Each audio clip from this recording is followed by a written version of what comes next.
We just got these in the box like this. We're not the typical retail store. Lisa Marie's Made in Maine just celebrated 20 years of selling locally crafted products. We have over 400 of the Maine artisans and craftsmen that we deal with personally. While Lisa Marie Stort's stores in Bath and Portland see the bulk of her customers, her website became the bulk of her headaches. We were getting letters from all kinds of attorneys in New York saying, we want to take your case, we can help you, with this lawsuit. And we're like, what lawsuit? We totally thought it was a scam. It was no scam. Last September, she was served these papers. Come to find out, the gentleman was a blind person, supposedly trying to buy online and trying to buy a t-shirt and couldn't cash out. The lawsuit shows plaintiff Andrew Toro, who is legally blind, sued Lisa Marie's Made in Maine for, quote, their failure to design, construct, maintain, or operate their website to be fully accessible. We were just blindsided on something that we didn't expect and financially didn't expect. The I-Team finds Stort is not alone. A neighboring Portland business was sued the week prior by the same person.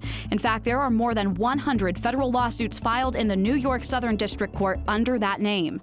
Attorneys Christina Lonnie and Min Vu have been studying these cases for the past decade. They've found thousands of suits coming out of Brooklyn where plaintiffs can collect cash. In California, and New York is similar, the state laws allow for recovery of damages in addition to attorney's fees and costs. The I-Team found Lisa Marie's case is one of more than 3,000 website accessibility lawsuits filed in federal court in 2022, a staggering 300% jump since 2017. Why do we think we're seeing such a huge increase in this type of lawsuit?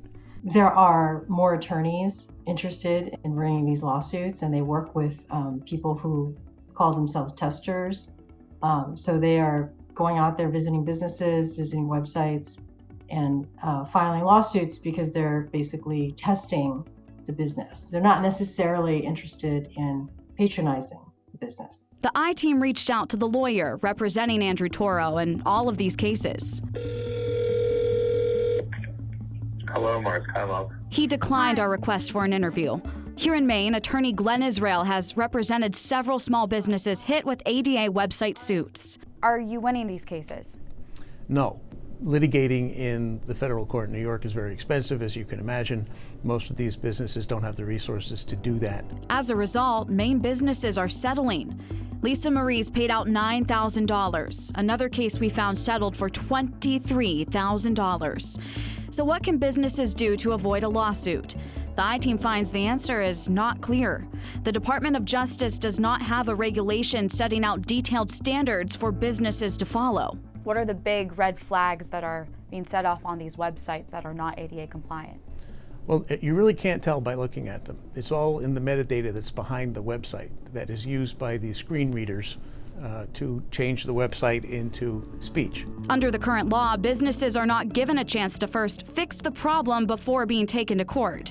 Across the country, Vu and Lonnie's research is being used to push for reform. Are these laws really serving their intended purpose, which is increasing access to individuals with disabilities, or are they just giving, the limited few who are filing lots and lots of lawsuits a nice payday? We've gotten many calls in the past by customers saying, I'm having an issue, trying to cash out, what should I do? And we just walk them through it. And this particular person did not want to do that.